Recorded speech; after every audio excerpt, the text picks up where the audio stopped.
Bab 601. Semua ini hanya pura-pura. Jerry hanya meliriknya sekilas, berkata, aku tidak perlu teman seperti Tuan Muda Liang, juga tidak perlu dijaga oleh keluarga Liang. Nak, apakah kamu ini ingin menggunakan cara kasar? Tuan Muda Liang ingin berteman denganmu, tapi kamu malah menolaknya. Welly langsung berdiri keluar dan membentaknya. Yu juga ikut berdiri dan mengancamnya, hari ini kamu harus menyerahkan Yema keluar, jika tidak aku tidak akan melepaskan kalian. Siapa kamu ini? Kamu ingin tidak melepaskan aku? Jerry menyengir. Dia dari awal sudah tidak senang dengan orang-orang ini, jika dia tidak sedang membantu Yema berbicara, bagaimana mungkin dia akan menurunkan dirinya untuk makan bersama dengan orang-orang ini? Apakah kamu benar-benar cari mati? Yo langsung mengangkat botol bir dan melayangkannya ke kepala Jerry. Pergi. Sebelum botol bir Yo dipecahkan, Jerry II mengangkat piring sayur dan langsung melemparkan ke arah wajah Yo. Plak, wajah dan pakaian Yo penuh dengan kuah, kemudian dirinya jatuh ke tanah dengan keadaan yang menyedihkan. Brengsek, berani sekali kamu membalas aku. Welly juga ikut berdiri, dia mengangkat dan melemparkan kursi ke arah Jerry. Beruak. Jerry akhirnya berdiri dan menendang perut Welly, kemudian Welly pun terlempar keluar dan jatuh ke tanah dengan keras. Dia berteriak kesakitan. Yendri seketika sangat tercengang, dia tidak menyangka ternyata Jerry berani main tangan di hadapannya. Nak, apakah kamu tahu tempat apa ini? Apakah kamu sudah bosan hidup hingga berani main kasar di sini? Yendri masih duduk di sana dan bertanya dengan wajah yang buruk. Jerry tersenyum sinis, berkata, kamu mau mencobanya. Dia benar-benar tidak tahan untuk terus bersama dengan orang bodoh ini lagi, dia khawatir masalah ini akan menjadi semakin buruk karena dirinya akan membunuh mereka semua dalam keadaan marah. Yendri tiba-tiba merasakan sebuah firasat buruk saat melihat wajah Jerry yang tidak ketakutan itu.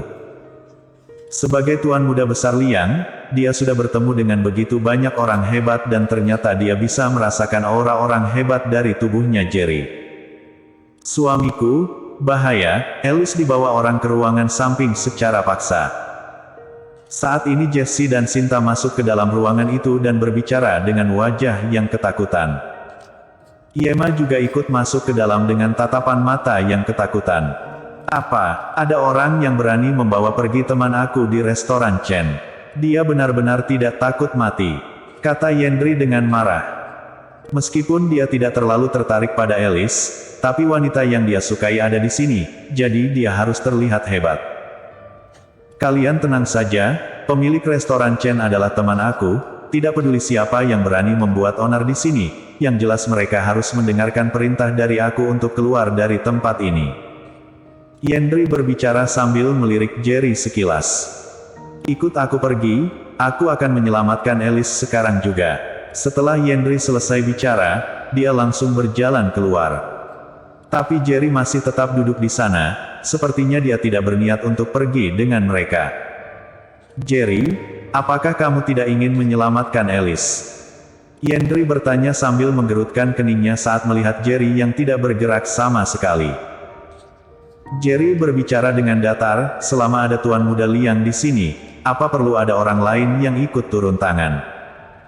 Menurutnya asalkan Yema tidak ada masalah, maka dia tidak akan peduli dengan masalah lainnya. Kamu benar-benar pengecut. Benar, kamu pasti tidak berani membuat masalah dengan orang-orang yang membawa Alice itu jadi tidak berani turun tangan. Yema, kamu masih tidak mau menendang pria seperti ini. Mungkin saja dia juga tidak berani menolong kamu jika terjadi masalah padamu suatu hari nanti. Beberapa orang itu berbicara dengan mengejek. Ekspresi wajah Yema tidak terlalu baik, tapi dia tahu jelas hubungan dirinya dengan Jerry belum sampai ke tahap yang saling membantu, jadi dia hanya memilih untuk diam. Ayo kita pergi selamatkan Alice. Untuk apa kita menghabiskan waktu dengan orang seperti ini? Jessie langsung mendesaknya.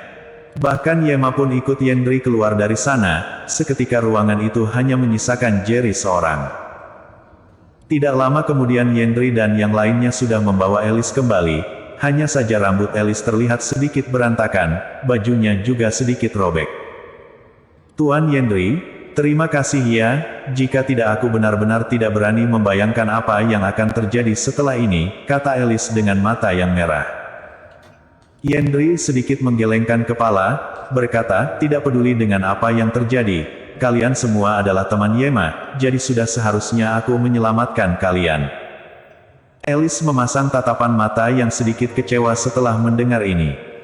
Awalnya dia kira Yendri akan menyukai dirinya, tapi siapa sangka di matanya hanya ada Yema seorang. Yema, coba lihat seberapa baik Tuan Yendri kepada kamu. Menurut kami, kamu lebih baik buang saja pacar bodoh kamu itu dan bersama dengan Tuan Muda Yendri. Benar, keluarga Liang akan segera menjadi bagian dari 8 keluarga besar kota Yan. Mungkin saja puluhan tahun kemudian Tuan Muda Yendri sudah menjadi kepala keluarga, lalu kamu akan menjadi nyonya kepala keluarga dan menjalankan kehidupan mewah yang sangat diirikan oleh semua orang. Sampah itu benar-benar tidak cocok dengan kamu, selama ada Tuan Muda Yendri pun dia tidak berani ikut kami untuk menyelamatkan Alice, dia benar-benar pengecut. Beberapa wanita itu membujuk Yema. Yendri berbicara pada Yema dengan wajah yang lembut, Yema, kamu tahu dengan perasaan aku tidak peduli dengan masa lalu kamu, asalkan kamu bersedia bersama denganku, maka aku rela melakukan apapun. Yema menggelengkan kepala, lalu berbicara pada Yendri, maaf, aku sudah punya pacar. Yendri tidak merasa terkejut, dia tetap berbicara dengan senyum yang cerah, kalau begitu aku pun tidak akan memaksa, tapi aku harus beritahu kamu satu hal, aku akan menunggu kamu dan terus menunggu kamu. Yema, kami benar-benar iri denganmu. Ada seorang pria yang sebaik Tuan Muda Yendri yang menyukai kamu. Benar sekali, jika aku jadi kamu, aku pasti sudah sangat terharu dengannya. Sinta dan Jessie berbicara dengan wajah yang isi. Sedangkan Alice melihat ke arah Yema dengan tatapan mata yang dingin, dia rela meninggalkan pacarnya sendiri agar Yendri bisa sedikit melihatnya, tapi siapa sangka dalam mata Yendri hanya ada Yema seorang. Plak! Seketika pintu ruangan itu ditendang dari luar, lalu ada sekelompok pria bertubuh besar dan berwajah seram yang menerobos masuk ke dalam. Dick, beritahu aku siapa yang memukul kamu tadi. Pemimpin dari pria bertubuh besar itu bertanya pada anak muda yang ada di sampingnya. Semua orang ini yang memukul aku tadi, kamu tidak boleh melepaskan mereka dengan mudah. Aku ingin mematahkan satu kaki mereka semua. Anak muda itu berbicara dengan ganas. Tubuhnya penuh dengan bekas jejak kaki, wajahnya lebam, sepertinya dia baru dikeroyok oleh banyak orang. Yendri dan yang lainnya sangat terkejut dan ketakutan saat melihat orang yang begitu banyak seperti ini dan langsung bersembunyi di belakang tubuh Yendri. Mungkin hanya identitas Yendri saja yang bisa membuat orang-orang ini ketakutan. Adik kamu tadi sudah membawa pergi dan bersikap tidak sopan pada teman aku, kami hanya menolong orang saja. Kalaupun adik kamu dipukul oleh kami, semua ini karena ulahnya sendiri, jadi aku sarankan jangan bertindak sembarang.